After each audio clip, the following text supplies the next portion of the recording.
So next topic which we are going to discuss today is about the use cases only we are discussing, right? Now next use case will be after the smart street light architecture, right? After smart street lighting, the next will be the what actually metropolitan cities will have traffic control, right? Then the smart parking system, because it is when too many vehicles are there, it is very difficult for the people who are living in the city to park their vehicle, because if you think that if four people are there in a house, so each and everyone will have two vehicles, right? One is four wheeler, the other one is a two wheeler, so totally eight vehicles per house means imagine that what will be the condition of the place where the vehicle has to park, right? So this parking is a universal challenge for cities around the globe. According to urban planning, researchers have studied that 30% of cars driving in a congested downtown traffic are searching for parking spaces, right? Suppose, see,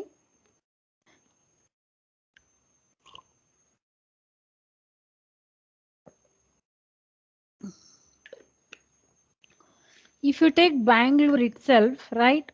So Bangalore is famous for traffic. Even around the world, each and every country knows that traffic is too much in Bangalore because of the population, maybe the area space, right? And the people are addicted to the vehicle, right? And they are busy with their work, since Bangalore is one of the most fastest growing city in the country, right? Normally the people are busy with and they want to go early, so they are using the way four wheeler vehicles, right? So 30% of the cars driving in congested downtown traffic are searching for parking spaces. Ineffective parking access and administration make parking in urban areas a constant struggle and affect cities in many ways. So, if you want to know more about that parking access, which is going to crush the metropolitan cities or the important cities in the or business place where some of the they are not a capital city, right? So, but they are business place. Example, you take Ahmedabad, right? So it's not an there it is a too much traffic, because it is a the main business place for the that particular state. Okay. Now, so when we going to take a smart parking use cases, added traffic congestion is one of the consequence of drivers looking for the parking space, and it has several consequences. So contributes to pollution. Tons of extra carbon emissions are released into the city's environment due to cars driving around searching for parking spots when they could be parked. So causes motorist frustration.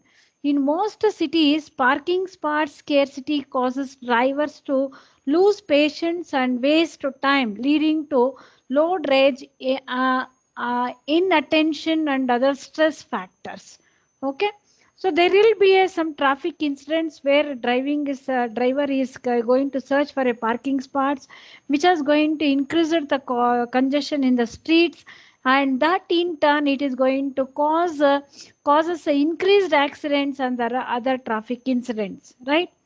So these are the main reasons why there will be a congestion for the parking system, maybe, or it may be traffic congestion, maybe, right?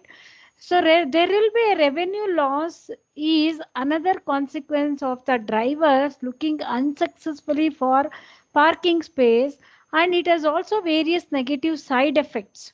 So what are that side effects means cities often lose revenues. As a result, there is an inadequate parking meter enforcement and no parking, no standing, and loading zone violations, and cities lose revenues. Okay. And parking administration employee productivity suffers. Employees waste time roaming the streets, attempting to detect the parking rules, offenders. Parking availability affects even the income of the growing city. See, for example, if you take a local shops and business lose customers because of the decreased accessibility caused by the parking spaces. That's why you can observe in the any malls or any business point. Okay, so normally they will provide the parking place, because some of the people, when they are going to park a vehicle, if there is no space availability in that particular location, they don't want to shop in that particular location. So because of the parking space is not available, right? So that is also what happens. It is also one of the factor where it is going to lose the customers, and there, because of the customers will not buy or purchase the items in that shop, then the for what happens, it causes, because of the shortage of the spaces, parking spaces, right?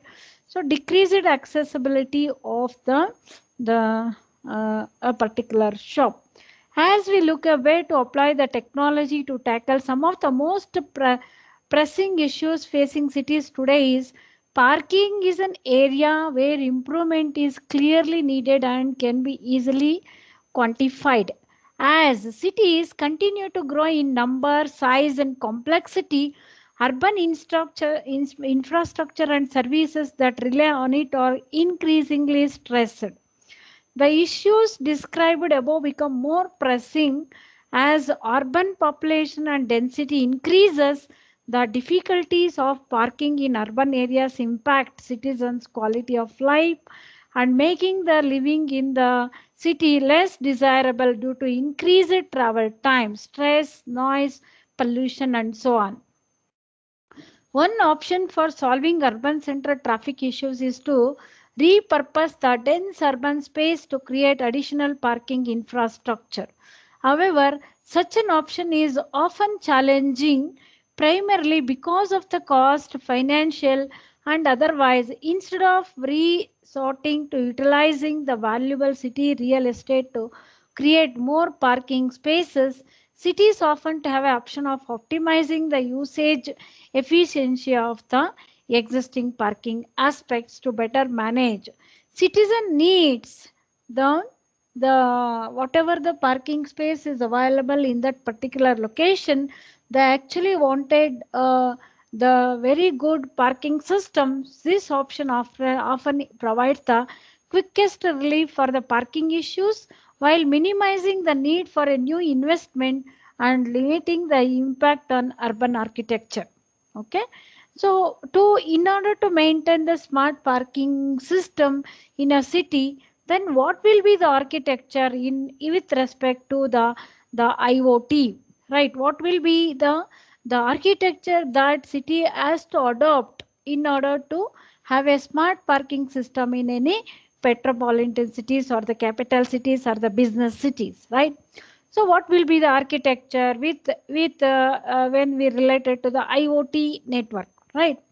So a variety of parking sensors available on the market, and they take different approaches for sensing the occupancy for parking spots, right? Examples include in-ground magnetic sensors, right? So that is a, so we are going to use a magnetic sensor, that is when a metal body passes on that particular area, and then this magnetic sensor is going to send a message stating that, so by counting the number of vehicles and what is the width and the space availability of that location, right, it can send a message to the app, the internet, that so this is the maximum capacity of this space and it is full, no parking space is available for that any vehicle, right? Because when you are going to do the in-ground magnetic sensors, the body, when the this metal body passes on the ground, so that magnetic sensor is going to count that heavy metal. Okay, they are going to give heavy metal vehicle is going to pass on that particular ground sensors. That sensor is going to catch information, which use embedded sensors to create a magnetic detection field in a parking spot. video based sensors which detect events based on video computing, vehicle movements or presence, and radar sensors that sense the presence of vehicles. Volumetric detection. Okay, most sensors installed in the ground must rely on battery power. Since running a power line is typically too expensive, these sensors are commonly react to the changes, because when you are going to extract the power supply from the outside, you need to connect with the lines, right? So that and all, it take a lot of economy plus, and maintenance of that is very costly, right? And that in our country India, so the population is too much and the people are very rough and tough, right? They don't bother even for anything. See, nowadays only you can see. So why that corona has increased? Because of the carelessness of our people. Okay, they are rough, they will not wear mask, they will not maintain social distancing. No, some simplified culture. I'm not telling that they don't have culture. They, it is a, you know that India is famous for its culture only, but in some aspects the Indian people are very rough and careless. Negligence is more. Okay, that is why. So we have to, battery power only is enough. Running the power line is typically too expensive. That is why we are going to embed the battery inside the embedded circuit, so that the battery power itself is enough to supply the power for those sensors. These sensors commonly react to the changes such as a change in the magnetic field, triggering a sensor to awaken and send an event report. Because these events are not too frequent, the battery can last a very long time based on the energy consumed by each report. A lifespan of 600,000 reports is not uncommon for any typical parking sensor. A very busy parking spot where a car enters or leaves. Okay, that is as I told, no, when it passes in and out. For every 10 minutes, it allow 10-year battery span. Okay, and it is unusual to see parking spots with a usage that is heavy in high density environments. For example, indoor parking decks, one or several gateways per floor may connect to the parking sensors using shorter range protocols like Zigbee or Wi-Fi. The gateway may then use another protocol, wired or wireless, to connect to the control station. In larger example, we can say that the environment is a longer range, low power area, wide area network protocol is common. See now how the architecture will be: smart plus connected parking. There will be a high level structure, right? And see there, there will be a sensor vendors platform, and world's fast park platform, and sensitive net sense platform we have, right? See here, world sensitivity vehicle sensors are being adopted in ground, and advanced nodes with the video analytics that are connected with the Wi-Fi. And see, low range wide area network, they are connected with the world sensing software is there. And parking events via DC, and parking events via DC, operational dashboard, end user app, guided enforcement app, all are there in the smart parking architecture, right? See, you can see the diagram how the information is going to be transferred from the base to the top level, that is to the end user app, where the citizens of the country or citizens of that city, they're going to download the app to know where is the, to find the correct location for parking system. Okay, and there is an option for operator dashboard, where you will get the information about all the things. And technology innovations are happening all the time, making the holistic of usage of the ICT connectivity architecture even more important.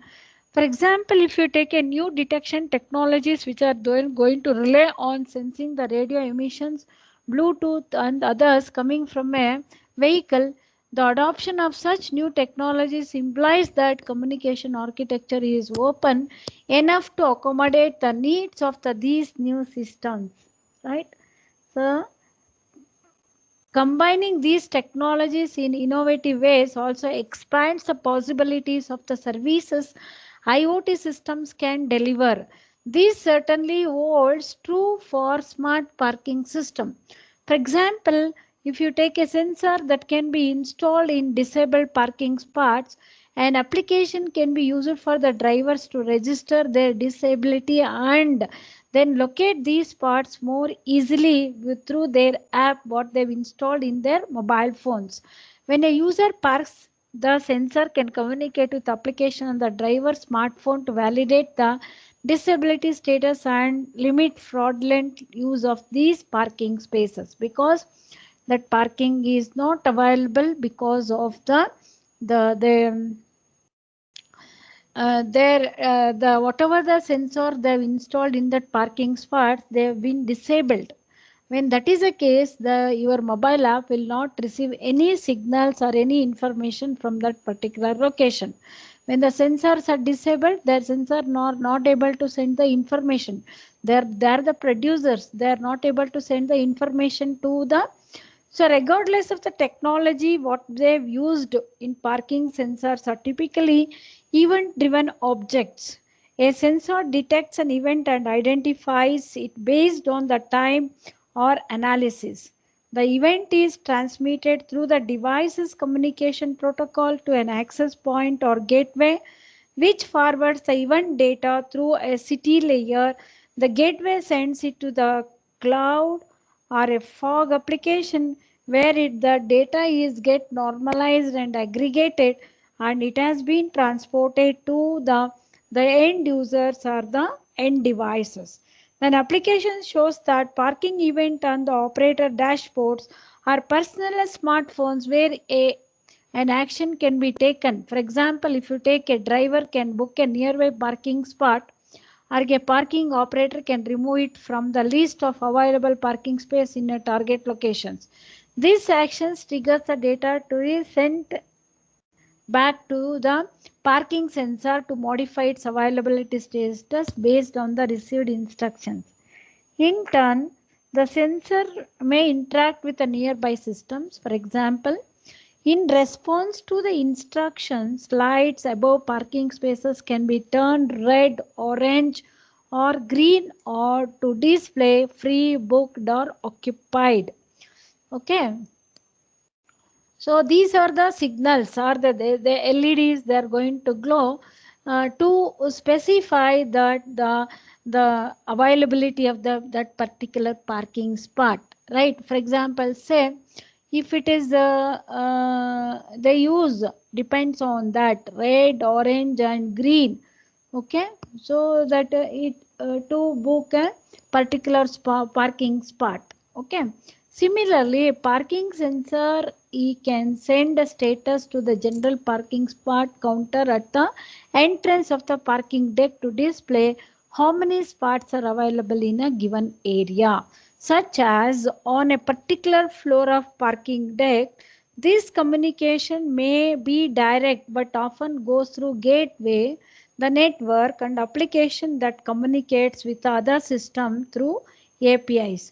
The user may also access the data from the cloud or fog-based application to see the list of spots available in a particular city, district, or neighborhood.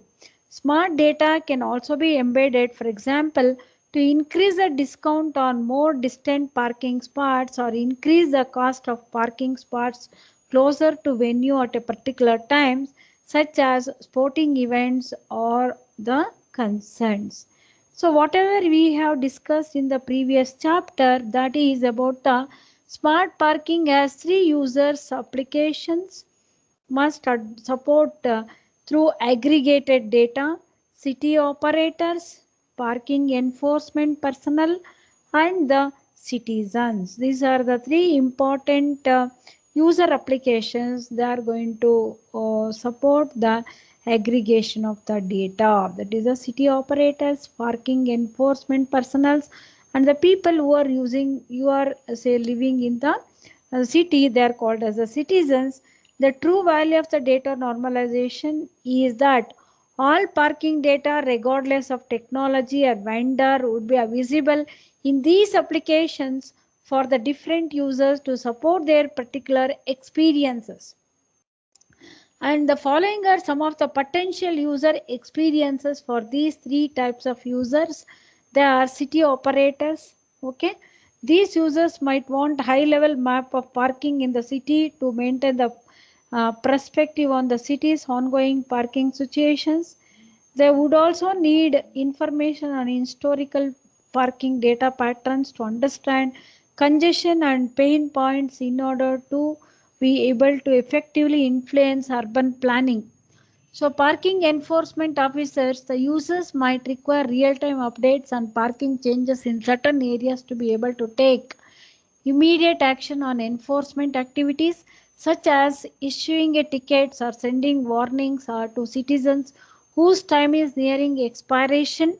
Their focus is on driving the revenue creation for the city and minimizing the wasted time for performing the parking monitoring and enforcement at scale, that is not needing to look at each individual vehicle situation since only a small percentage of the inspected vehicles actually require an action.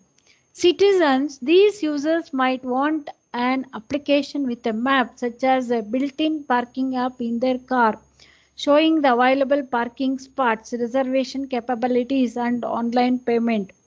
So their focus would be on minimizing the time to get parking spot and avoiding the parking tickets. The application would warn them when parking duration limits approaches, allowing the driver to move the vehicle before the timer expires or pay a parking timer extension fee without having go back to the vehicle.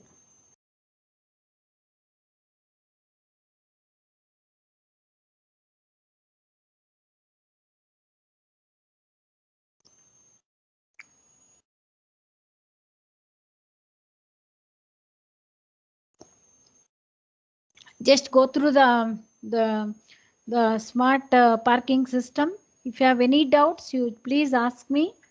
Just to read once, okay, so that you can understand very well. And without reading also, you people can able to write this.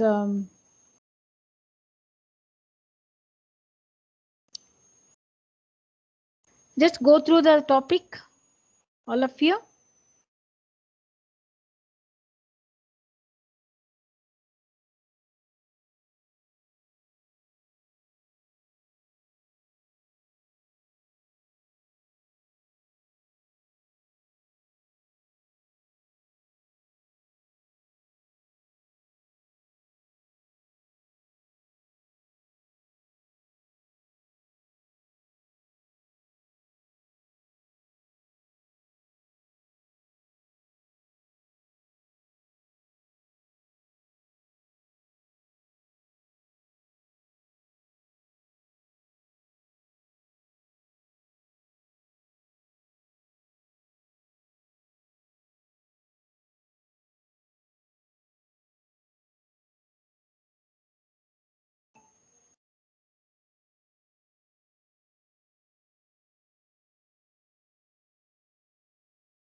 Go through the topic.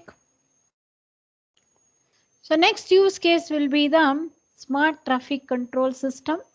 So that is, as I told, that this is also one of the major problem in a country, any metropolitan cities, right, or any busy cities, we can say, not only metropolitan cities. So traffic is one of the most well understood pain points in any of the city. It is a leading cause of accidental death globally, causes immense frustration and heavily contributes to the pollution around the globe.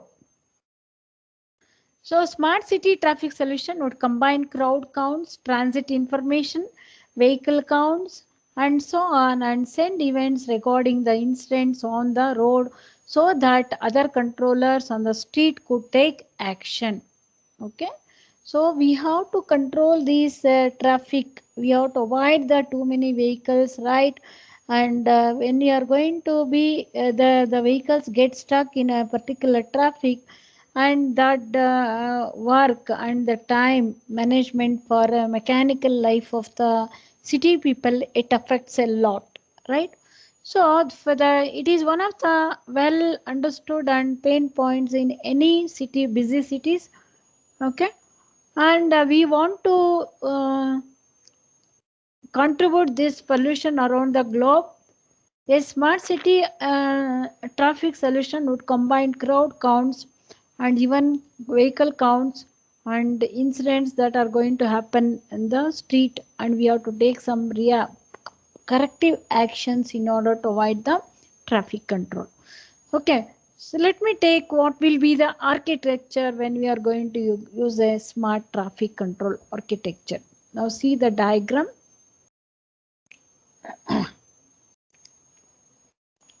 Onboard analytics for vehicle counting, okay, vehicles counting in the traffic. So base layer is what is the information we are going to take, how many vehicles are on board on road, right? And we have to count the number of vehicles where the that is a number of four wheelers and number of two wheelers, right? Everything we have to take into the count. Then we have to see real time buffer or metadata on a video stream. So okay, that we have to see everything, and we have to send the information to the routers, gateways and switches.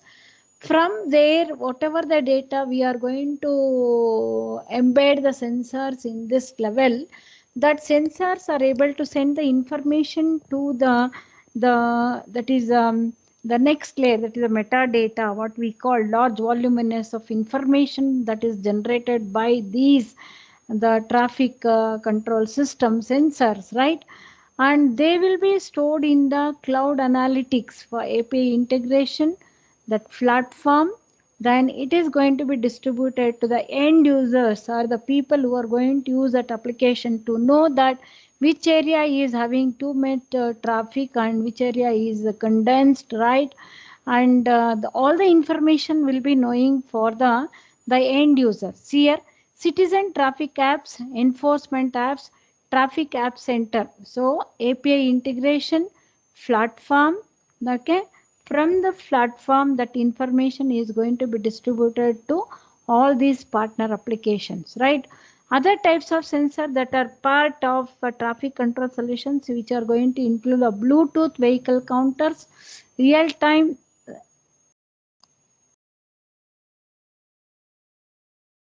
real-time the speed and vehicle counters and lighting control systems. These sensors are going to provide the real-time perspective while also offering data collection services for historical data trending and correlation purposes. Okay, and communication technique are as varied from one sensor to another sensor with the various factors. For example, if you take a counters installed in light fixtures or traffic lights, may use a wired or wireless technology and any number of communication protocols. When a sensor is not coupled with another IoT urban application, wireless technologies are typically used.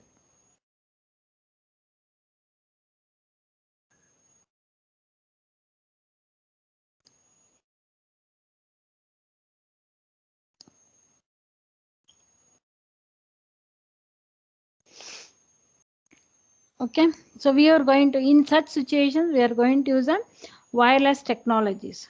Then smart parking applications can be enabled to make immediate action with the other sensors to manage traffic and reduce the pain points. Historical data can be used to develop more efficient urban planning to reduce the amount of traffic a city experiences. A common traffic pain point is stop and go, where traffic flow suddenly comes to a halt and then flows again. Okay, this wave like traffic pattern is a natural result of the Unpredictability of the traffic speed ahead and has long been studied by public and private organizations.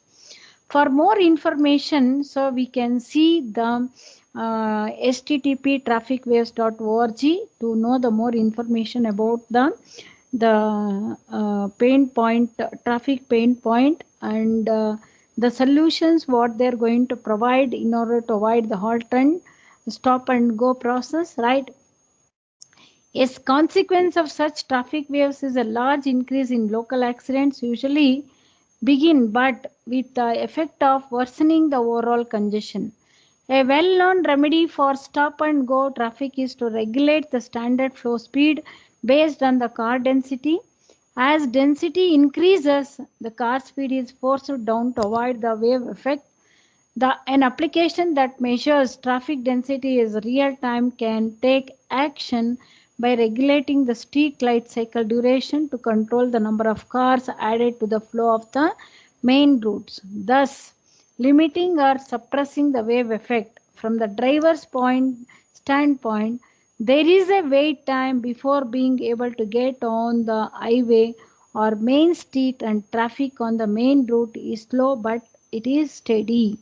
The impression is on that traffic slow but moving, and overall result is better commute experience with lower and less stressful commute time as well as reduced number of accidents. So that is what. So when you are going to use the remedy for a stop and go traffic, which is going to regulate the standard flow speed based on the density of the vehicles, right?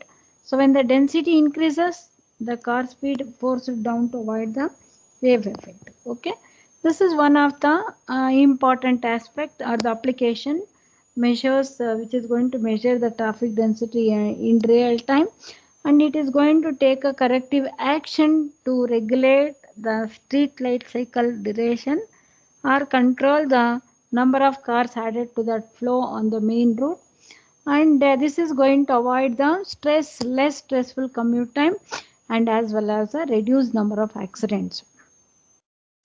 Even whatever the information the sensors are going to produce, that information can be shared with even the drivers.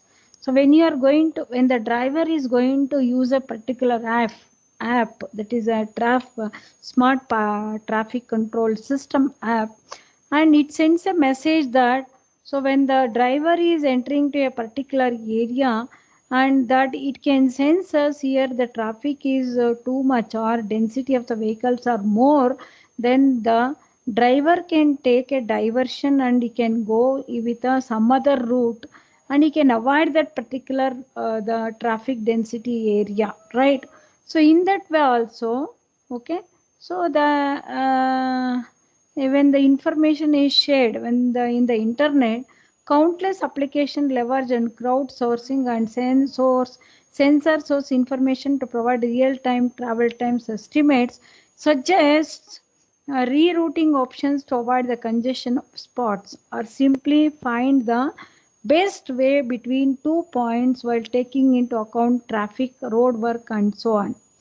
Understanding a city's real-time traffic patterns and being able to effectively mitigate traffic issues can drive tremendous value for the city.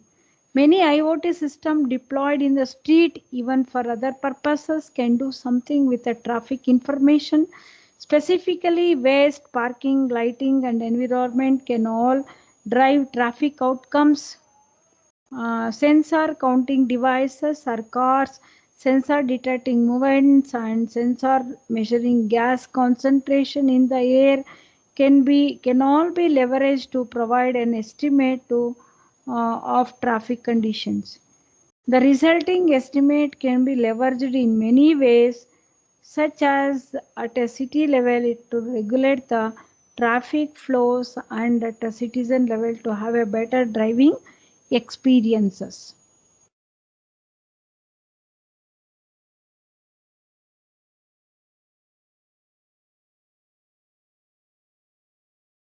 I'll continue the extension of the smart city architecture traffic control system in the next class. Just go through the topic, and if you have any doubts, you please let me know the doubts, or you read once at least when the teacher is teaching. You're all final year students. Once you read the content of this kind of theory part, I think you people need not necessary to read once again. Okay, you can write yourself on your own words. Okay, go through the two use cases. One is a smart parking system. The other one is the traffic, smart parking traffic. Okay, just go through the use cases. They may give, explain the smart city architecture for smart parking system, like that they may ask. Okay, so if you studied few examples of use cases, you can write on your own also. Okay, just go through the topic.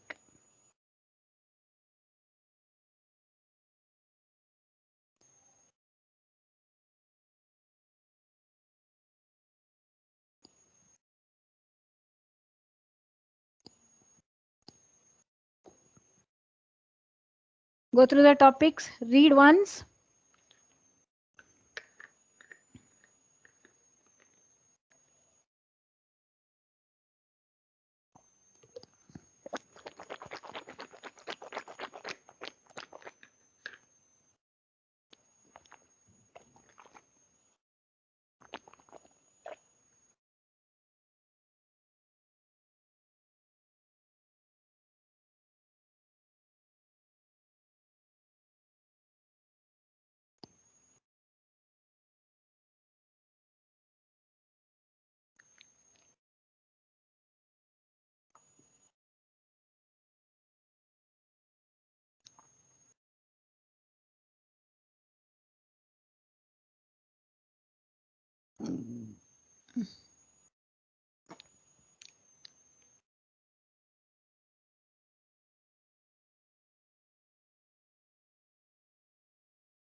Okay, I'll wind up the class. Thank you one and all. Have a nice day.